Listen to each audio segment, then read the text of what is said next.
Hello student, this is Aarti. Welcome to our YouTube channel. आज हम start करेंगे 9th class की हिस्ट्री का second chapter, socialism in Europe and the Russian revolution.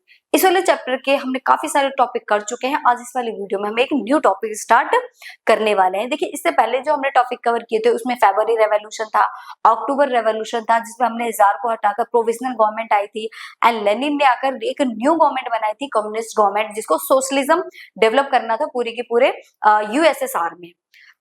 एक सभी जो रशिया के आसपास के जो एरिया थे उन सभी को मिलाकर जो लेनिन था उसने एक यूएसएसआर का ग्रुप बनाया था।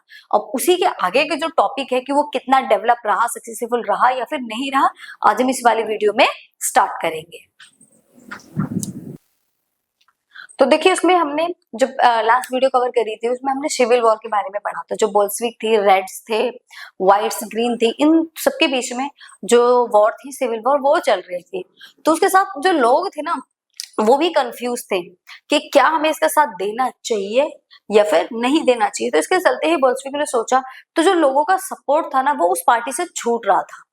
जो रशियन कम्युनिस्ट पार्टी थी या बोल्शेविक पार्टी कह सकते हैं, उसका जो सपोर्ट था वो लोगों का सपोर्ट छूट रहा। तो इसी के चलते लीडर लेनिन ने यह सोचा कि लोगों का सारा सपोर्ट छूटे, इससे पहले ही मुझे कुछ ऐसा कर लेना चाहिए कि लोग इसको फॉलो करने लगे कि अब तो मतलब जितना भी काम किया जैसा भी था वो ठीक था, चलो अब कुछ अच्छे काम कंट्री के लिए कर लेने चाहिए। तो देखिए, मेक इट सोशलिस्ट सोसाइटी। अब वो सोशलिस्ट सोसाइटी बनाने के लिए रेडी हुआ था कि अब हम जो सोसाइटी है उसको कैसे बनाएंगे, सोशलिस्ट बनाएंगे। तो उसने उसके लिए क्या स्टेप उठाए थे? Bolshevik took different step towards making a socialist society. उसने कुछ डिफरेंट स्टेप उठाए थे सोसाइटी को सोशलिस्ट बनाने के लिए, such as nationalisation of banks and industry. उसने बैंक्स को और इंडस्ट्रीज को अब क्या कर दिया था? नेशनलाइज कर दिया गया था।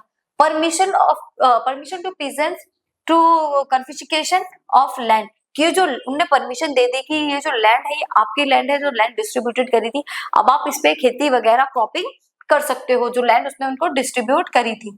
Introduction of centralise planning and implantation of 5 year plan. उसने सेंट्रलाइज की प्लानिंग, उसमें कुछ प्लानिंग करी चीजों को डेवलप करने के लिए, ठीक है, इम्प्लीमेंटेशन करे। 5 ईयर प्लान्स बनाए उन्होंने कि 5 ईयर प्लान्स होते हैं किसी भी एक चीज को लेकर आप उसमें 5 ईयर वर्क कर सकते हो। 5 ईयर प्लान बनाए कि हमें 5 साल में इन चीजों को बहुत अच्छा करना है। India adopted India adopted the 5 year plans from Soviet union. और इंडिया में भी 5 ईयर प्लान चलते हैं जो कि हमने रशिया या फिर सोवियत यूनियन से ही अडॉप्ट किया था, जो लेनिन ने बनाए थे। लेनिन ने 5 ईयर प्लान्स बनाए हैं कि हमें 5 ईयर सिर्फ एक प्रोजेक्ट पर काम करना है। एक तरीके से उसने एक प्रोजेक्ट फिक्स कर लिया कि हमें इतने सालों तक इस प्रोजेक्ट पर काम करना है और इतने सालों में इसकी ग्रोथ इतनी हो जानी चाहिए। तो ये जो 5 ईयर प्लान उसने बनाया था, इसको इंडिया ने भी फॉलो किया है। वो किसकी देखा देखी किया है? सोवियत की यूनियन की देख में ही मतलब उसको फॉलो किया है। ड्यूरिंग फर्स्ट 2 प्लान, पहला जो प्लान था वो 1927 से 1932 के बीच में था, जो सेकंड था 1933 से 38 के बीच में था। ये जो 2 प्लान बनाए गए थे 1927 से 32 और 33 से 38 के बीच में। The government fixed all prices to promoted industrial growth. उन्होंने इंडस्ट्रियल ग्रोथ करने के लिए जो प्राइसेस थे उनको सभी को फिक्स कर दिया गया था। जो प्राइस थे उनको सभी को क्या कर दिया? फिक्स कर दिया गया था। किसने? गवर्नमेंट ने। मतलब गवर्नमेंट यहाँ कौन थी बता दो? लेनिन थी, तो इसलिए उनको प्राइस को उन्होंने फिक्स कर दिया। Furthermore the government developed and extended schooling system. उसने स्कूलिंग सिस्टम को एक्सटेंड किया। मेड अरेंजमेंट फॉर फैक्ट्री के लिए भी अरेंजमेंट किए।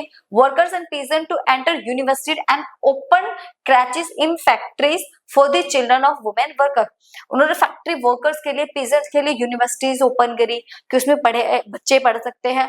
क्रैचेस ओपन करे। क्रैचेस के होते हैं आज के टाइम के, आप बोल सकते हो प्ले स्कूल टाइप, कि जो विमेन्स वर्किंग है, जो फैक्ट्री में काम करने जा रही है, अब बताओ उनके छोटे छोटे बच्चे, अब वो छोटे बच्चों को लेंगी, ये काम करेंगी।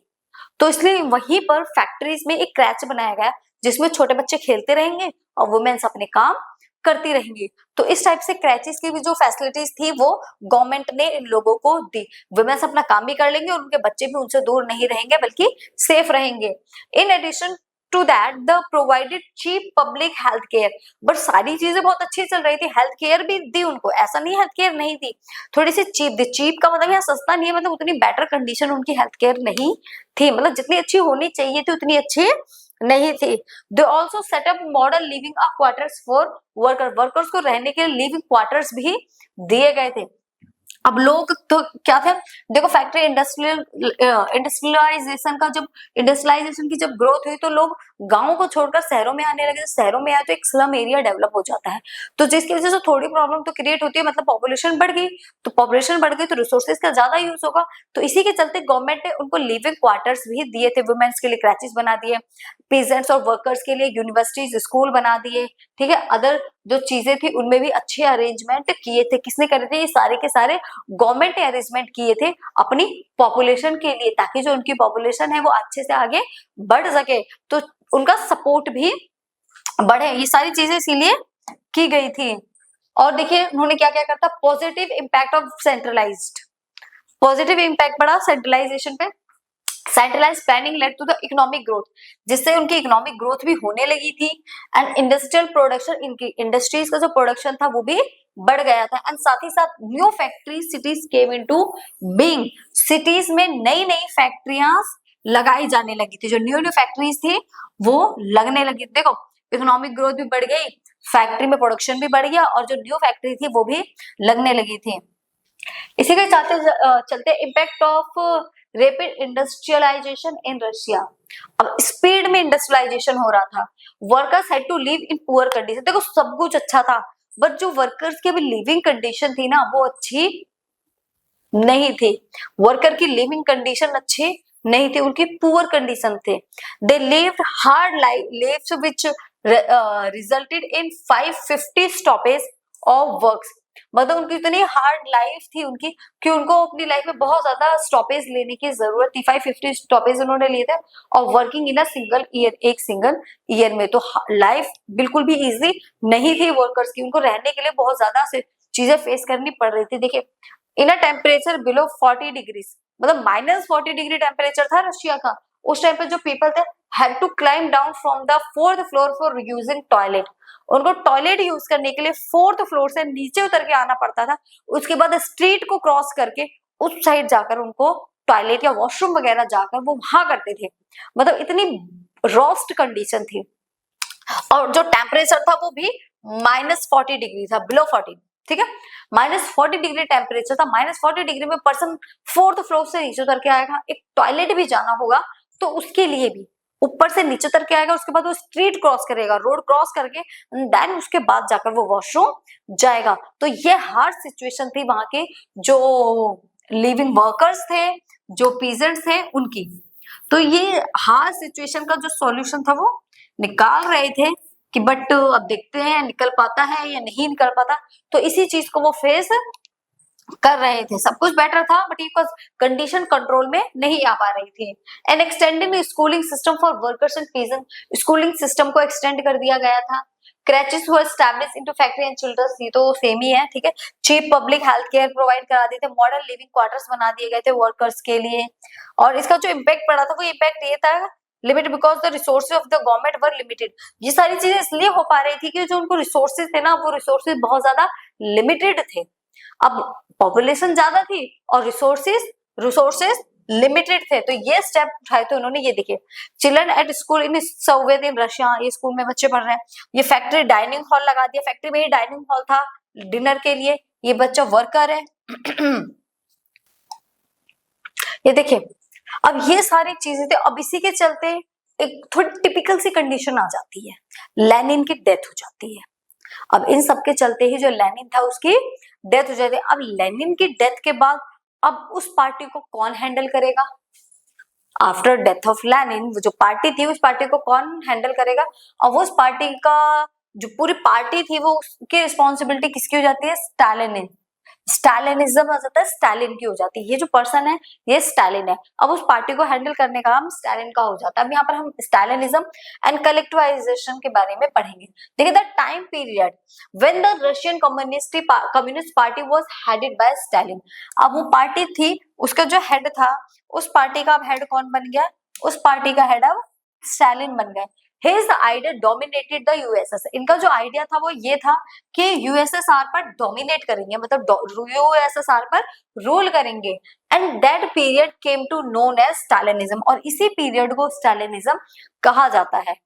आफ्टर दैट ऑफ लेनिन की डेथ के बाद में जो पावर थी वो सारी स्टालिन के पास में चली गई। अब स्टालिन का जो आइडिया था वो ये था कि वो यूएसएसआर पर क्या करेंगे, डोमिनेट करेंगे, ठीक है। और ये आइडिया तो किसका था, यूएसएसआर का, तो यही है स्टालिनिज्म। अब नेक्स्ट है कलेक्टिवाइजेशन। कलेक्टिवाइजेशन क्या है, combining land of various farms and then performing the agriculture activities on collective basis, मतलब एक साथ पूरी लैंड को एक साथ लाकर सब लोग उस पे एक साथ काम करेंगे, इसी को क्या बोला जाता है, कलेक्टिवाइजेशन। कंबाइनिंग लैंड को एक कंबाइन करके एक साथ लाकर सारे लोग जब उस पे एग्रीकल्चर, उस पे खेती करते हैं तो उसी को क्या बोला जाता है, कलेक्टिवाइजेशन। ये थिंकिंग थी किसके, स्टालिन की। तो यहाँ हम इन दोनों ही टॉपिक को क्लियर करने वाले हैं, जो कि हम अच्छे से पढ़ेंगे। चलिए स्टार्ट करते हैं। स्टालिनिज्म क्लियर हो गया, कलेक्टिवाइजेशन भी आपको क्लियर हो गया होगा। देखिए स्टालिनिज्म एंड कलेक्टिवाइजेशन ये क्या कहता है, 1927 से 1928 the town in Russia were facing an acute problem of grain suppliers। 27 से 28 के बीच में जो रशिया था ना, वो ग्रेन्स के लेकर जो सप्लाई थी वो बहुत ज्यादा प्रॉब्लम फेस कर रहा था, क्योंकि पॉपुलेशन ज्यादा थी। पहले हम सिचुएशन पढ़ चुके हैं, कितने हार्ड सिचुएशन चल रही थी, तो उसमें जो ग्रेन की सप्लाई थी ना वो प्रॉपर नहीं हो पा रही थी। In order to tackle this problem, government fixed price at which the peasants could sold grain। तो इसी के चलते जो लोग जो ग्रेन को सेल करते हैं उनके जो प्राइस को फिक्स कर दिया कि इस प्राइस में आप ग्रेन्स को सोल्ड करोगे, बेचोगे। तो इसी के चलते जो पीसेंट थे उन्होंने रिफ्यूज कर दिया कि नहीं, हम आपके फिक्स प्राइस पे अपने ग्रेन्स को नहीं बेचेंगे, क्योंकि जो गवर्नमेंट बायर थे एट दिस प्राइस, क्योंकि उनको लग रहा था भाई हमें इतना पड़ता नहीं खा रहा है, हम नहीं बेचेंगे, हमें घाटा हो रहा है तो हम क्यों बेचे। लोगों की मीन्स ऐसी थिंकिंग थी कि जब हमें घाटा हो रहा है तो हम इस प्राइस में नहीं बेचेंगे। अब जो लीडर था, जो गवर्नमेंट है, उसको तो उसी रेट पर चाहिए, बट लोग इस रेट पर बेचने के लिए रेडी नहीं है। तो इसी के चलते, और इसमें स्टालिन जो था ना, स्टालिन का ये बिलीव था कि जो सोसाइटी के रिच पीजेंट्स है, जो सोसाइटी के रिच पीजेंट्स है, ट्रेडर्स है, countryside were holding stocks in the hope of higher price. उन्होंने सारी चीजों को स्टॉक में रख रखा है, क्यों कि अगर कभी प्राइस ज्यादा होते हैं तब हम इन ग्रेन्स को बेच देंगे। तो ऐसा स्टालिन को लग रहा था कि लोगों ने चीजों को, ग्रेन्स को स्टॉक में रखा हुआ है, वो बाहर निकालना नहीं चाह रहे। वो ये चाहते हैं कि जब प्राइस बढ़ जाए तब हम इन ग्रेन्स को बाहर निकालेंगे, हम इनको बेच देंगे। तो वो मोर प्रॉफिट अर्न करना चाहते हैं। Speculation had to be stopped and supplies confiscated. और वो ये चाहते थे कि इनकी जो सप्लाई है वो हो जाए। तो इसी के चलते इनका नाम था जोसेफ स्टालिन। क्या था, Joseph Stalin, who headed the party after the death of Lenin. इन्होंने उसकी लेनिन की डेथ के बाद उस पार्टी को हैंडल किया था। इमरजेंसी मेजर, इमरजेंसी में आए थे। इन 1928 party members torture the grain producing area. उस टाइम पर आया जिस टाइम पर जो पार्टी को टॉर्चर मिल रहा था ग्रेन प्रोड्यूसिंग को लेकर। Supervising and force grain collection and raiding kulaks. जो बड़े बड़े किसान होते थे, बड़े बड़े जो पीजेंट थे, उनको कुलक्स बोला जाता था। क्या बोला जाता था, कुलक्स। जो बड़े बड़े किसान हैं, पीजेंट्स हैं, उनको कुलक्स बोला जाता था। आई होप ये चीजें यहाँ तक आपको क्लियर हो गई होंगी।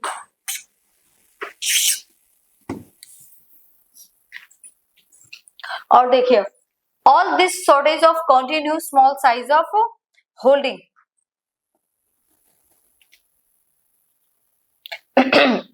All this shortage, continuous small size of holding was also a reason for green storage। तो उनका वही था कि उन्होंने रख रखा है तो इसलिए वो उसको ग्रीन स्टोरेज बोलते थे।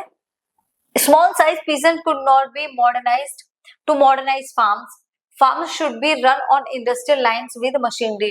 तो उन्होंने क्या करा, जो ये शॉर्टेज फेस कर रहे थे ग्रेन्स को लेकर, उसको होल्ड किया और वो स्टोरेज को खत्म करके बढ़ाना चाहते थे। इसलिए इन्होंने मॉडर्नाइज पीजेंट्स की जो स्मॉल लैंड थी उसको बोला कि आप यहाँ नहीं करोगे, सब लोग एक साथ मिलकर ही खेती करेंगे और हम उसको मॉडर्नाइज भी करेंगे। तो फार्म्स को उन्होंने मॉडर्न कर दिया।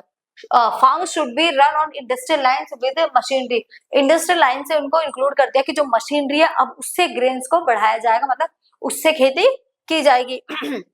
It was necessary to eliminate kulaks, जिसकी वजह से उन्होंने कुलक्स को एलिमिनेट कर दिया कि लैंड डिस्ट्रीब्यूटेड कर दो, सारे पीजेंट्स इस पे खेती करेंगे। उन्होंने लैंड्स को क्या कर दिया, एलिमिनेट कर दिया। And large state control farm must be establish, और एक लार्ज लैंड स्टैब्लिश करी जिसपे सारे लोग एक साथ मिलकर क्या करेंगे, खेती करेंगे। ये किसका मानना था, ये लेनिन का सॉरी स्टालिन का मानना था। अब इसी के चलते प्रॉब्लम ड्यूरिंग कल्चराइजेशन, अब जो कलेक्टिवाइजेशन हो रहा था उसके चलते भी प्रॉब्लम क्रिएट नहीं, तुमने तो हुक्म चला दिया गवर्नमेंट ने कि सब कलेक्टिव फार्मिंग करेंगे, सब एक साथ फार्मिंग करेंगे। अब लोगों का क्या ओपिनियन है, उनकी भी तो अपनी कुछ थिंकिंग होगी, उनके भी तो अपने कुछ ओपिनियन होंगे। असोटेस continue the government took another step and implemented collectivization program, जब उन्होंने दूसरा स्टेप उठाया कलेक्टिवाइजेशन को लेकर, इस प्रोग्राम को लेकर, तब भी प्रॉब्लम्स खत्म नहीं हो पाई थी properly. From 1929 the party forced all peasants to collective in collective farms, जिनको कोलहोज कहा गया, कोलखोज कहा गया, ठीक है। 1929 में पार्टी ने ये अनाउंस कर दिया, ये फोर्स करा पीजेंट्स को कि सारे लोग कलेक्टिव फार्मिंग करेंगे, जिसको कोलहोज बोला गया, ठीक है, kolkhoz. The bulk of land and implements were transfer to the ownership of collective farm, bulk land मिलेगी, मतलब सारी लैंड को एक साथ में खेती की जाएगी, और उसका जो ओनरशिप है transfer to the ownership of collective farm, और उसकी ओनरशिप कलेक्टिव फार्म को दे दी जाएगी।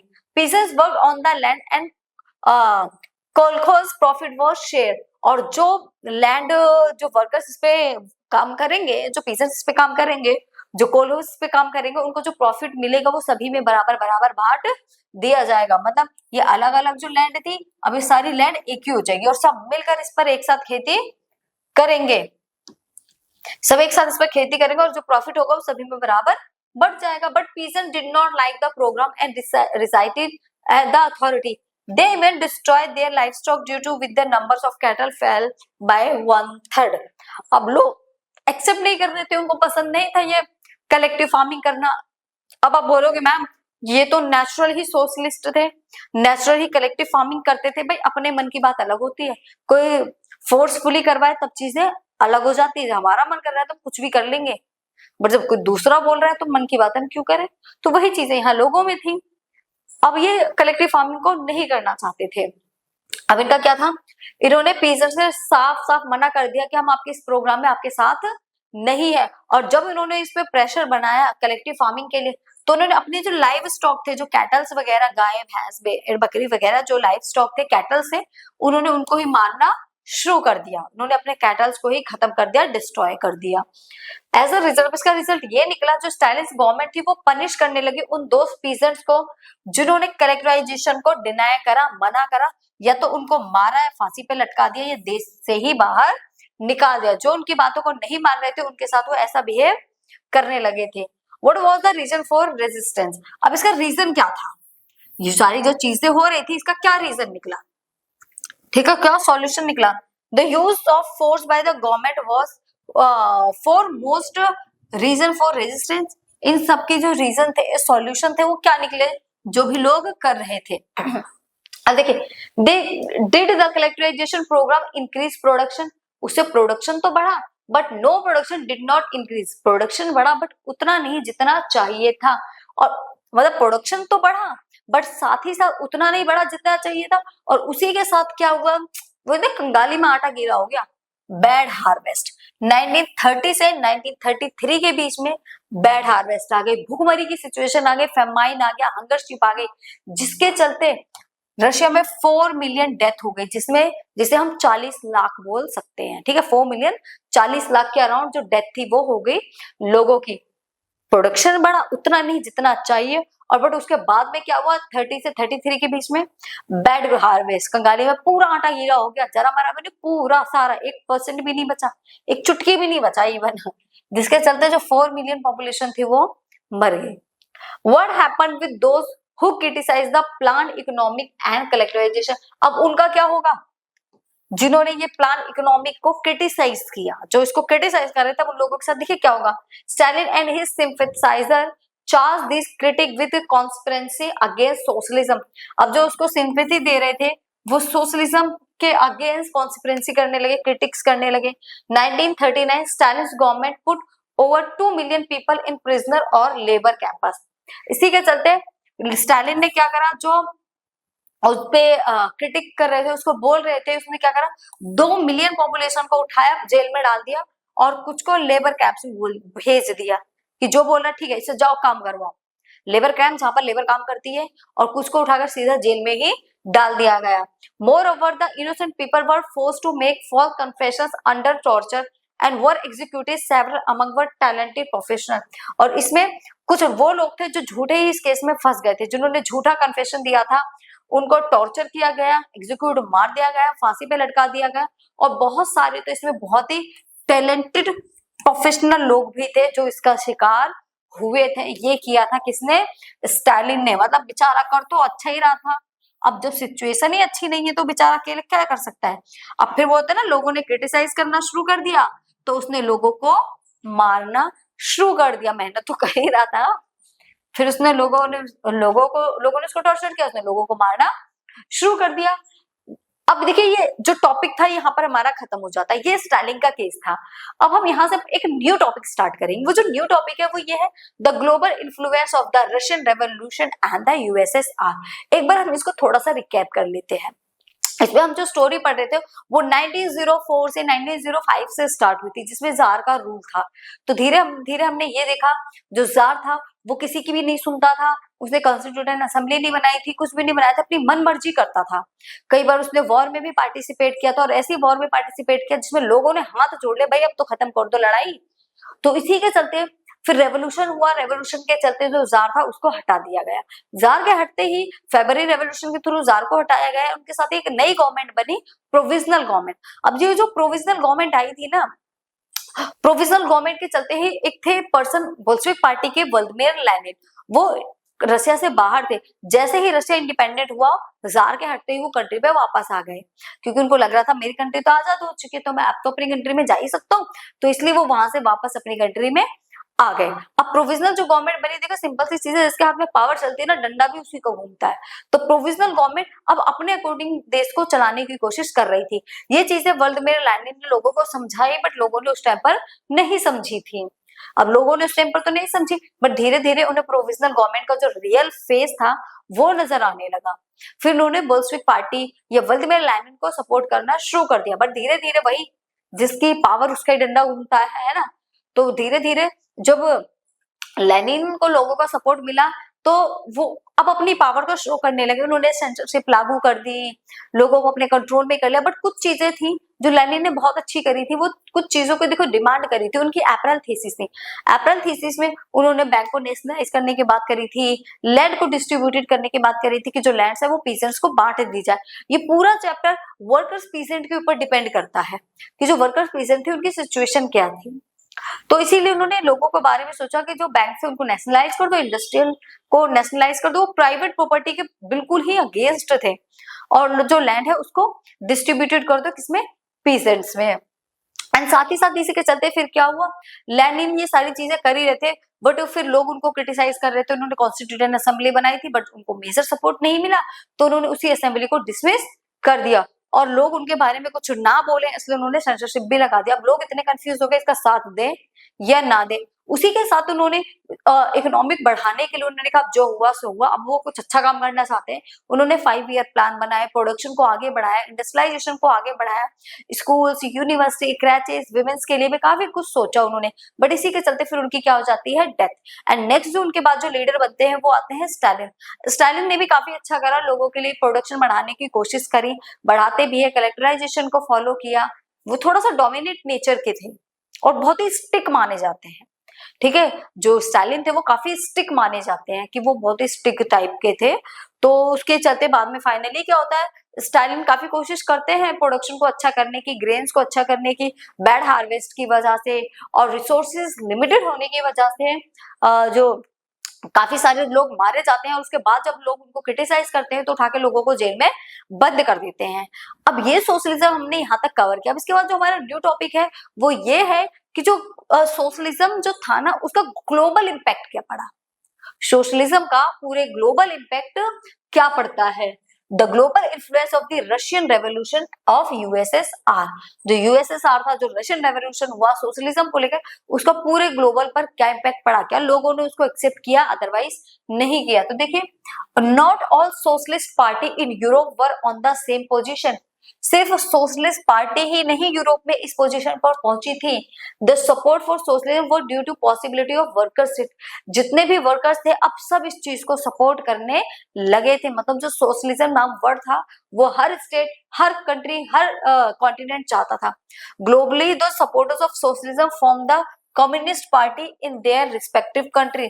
काफी सारी कंट्री में इसके सपोर्टर्स बन गए थे और उन्होंने इसको एक्सेप्ट भी किया था। जैसे communist party of great Britain बनी थी, कम्युनिस्ट पार्टी इंडिया में भी थी, कम्युनिस्ट पार्टी ग्रेट ब्रिटेन में भी फिर कम्युनिस्ट पार्टी बनी, फिर कम्युनिस्ट पार्टी आपको हर जगह नजर आने लगी थी। The Bolshevik encouraged colonial people to follow their experiment and the global influence। जिस चीज को किसने, बोल्शेविक ने एनकरेज किया था, उठाया था, बढ़ाया, तो उसका जो ये एक्सपेरिमेंट था इसको ग्लोबल इन्फ्लुएंस मिला। ऐसा नहीं था जो बोल्शेविक ने स्टार्ट किया सोशलिज्म सिर्फ वो एक ही कंट्री तक रह गया हो, इसका जो इम्पैक्ट था वो पूरे ग्लोबल, पूरे वर्ल्ड पर पड़ा था। जैसे example, many non Russian from outside the USSR participated in the conference of the people of East in 1920। जो नॉन रशियन थे, जो यूएसएसआर के आउटसाइड थे, उन्होंने भी इसके कॉन्फ्रेंस में पार्टिसिपेट किया था ईस्ट 1920 में। The Bolshevik founded an international union of pro Bolshevik socialist party बनाई गई थी। The communist international country establish the USSR communist university of the workers of east. इनके लिए कम्युनिस्ट यूनिवर्सिटी भी बनाई गई थी और बोल्शेविक की वजह से एक इंटरनेशनल यूनियन भी बनाया गया था, बोल्शेविक सोशलिस्ट पार्टी। तो ये सारी चीजें इसलिए पॉसिबल हो पाई थी क्योंकि लोगों को ये जो आइडिया था सोशलिज्म का ये बहुत ही ज्यादा पसंद आया था। लोग स्टार्टिंग में तो इसको फॉलो नहीं कर रहे थे क्योंकि जैसा कि हमने इस चैप्टर में देखा कि जो ब्रिटेन था, अमेरिका था, वो चाहता था सोशलिज्म वहीं दब जाए, उसके रूट्स बाहर ना निकल पाए। बट उसके बाद भी काफी कंट्रीज ने इसको फॉलो किया, इसका इन्फ्लुएंस बढ़ा। The Europe socialists were not inspired by the way Bolshevik took power, rather it was the idea of socialism। देखो, जो यूरोप के सोशलिस्ट थे वो इससे बोल्शेविक की पावर से इंस्पायर नहीं हुए थे, वो इंस्पायर हुए थे आइडिया सोशलिज्म के आइडिया से। वो बोल्शेविक की पावर से बिल्कुल भी इंस्पायर नहीं हुए, किससे इंस्पायर हुए? आइडिया ऑफ सोशलिज्म से। Which created the possibility of worker state inspired them. Worker inspire हुए, जो पॉसिबिलिटी उन्होंने वर्कर्स के लिए बनाई थी उससे वो क्या हुए थे? इंस्पायर हुए थे। However by 1950s it was observe that the style of government in USSR. उन्होंने ऑब्जर्व किया जो यूएसएसआर की गवर्नमेंट है उस तरीके से काम कर रही, was not keeping with the ideals of Russia revolution. No doubt a backward country had become a great power. ऐसा कोई डाउट नहीं कि एक जो बैकवर्ड कंट्री है वो एक बड़ी पावर नहीं बन सकती, बिल्कुल बन सकते हैं। Its industries and agriculture had developed and the poor were beginning fed. अगर ग्रेट पावर बनना है तो अपने इंडस्ट्रियल और एग्रीकल्चर जो सिस्टम है उसको बहुत ज्यादा डेवलप करना पड़ेगा, तभी एक बैकवर्ड कंट्री आगे बढ़ सकती है, एक ग्रेट पावर बन सकती है। क्योंकि ये पूरा चैप्टर एग्रीकल्चर और इंडस्ट्रियलाइजेशन पर ही बेस्ड है। देखिए, socialist in the world did not consider Soviet union a perfect example for socialism. क्या सोवियत यूनियन एक परफेक्ट एग्जांपल है सोशलिज्म के लिए? तो नहीं, वर्ल्ड के कंपैरिजन में ये बिल्कुल भी परफेक्ट एग्जांपल नहीं है। Although industries and agriculture in USSR developed and poor people got food, the citizens did not have essential freedom। Industrial agriculture जो यूएसएसआर का था वो डेवलप हुआ, तो लोगों को ऐसा नहीं है कि पुअर पीपल गॉट फूड सिर्फ फूड के लिए ही कर रहे थे, बाकी की भी जो एसेंशियल चीजें थी वो भी उन्हें मिल रही थी। Therefore, we can conclude even though the international reputation of USSR as a socialist country had declined। जो इंटरनेशनल रेपुटेशन थी ना, जो इंटरनेशनल रेपुटेशन थी किसकी? यूएसएसआर की, वो क्या हुई थी? सोशलिस्ट कंट्री हैड डिक्लाइन, वो डिक्लाइन हो गई थी। इंटरनेशनली रेपुटेशन सोशलिस्ट कंट्री की बिल्कुल ही क्या हो गई? डिक्लाइन हो गई थी। People across the world continue respecting the socialist idea. देखो, इनकी रेपुटेशन बिल्कुल डाउन हो गई, यूएसएसआर की रेपुटेशन बिल्कुल डाउन हो गई, बट जो इनका आइडिया था, जो इनका आइडिया था सोशलिस्ट आइडिया, उसकी रिस्पेक्ट थी पूरे वर्ल्ड में।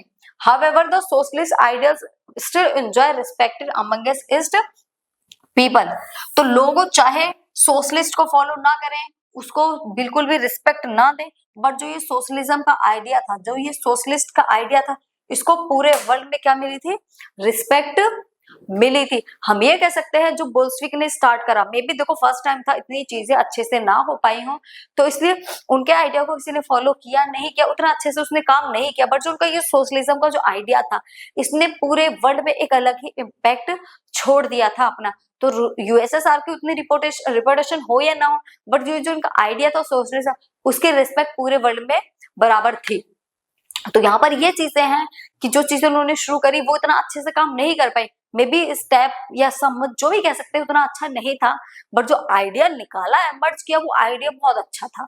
ठीक है, तो ये था हमारा चैप्टर जो फिनिश हो चुका है फाइनली।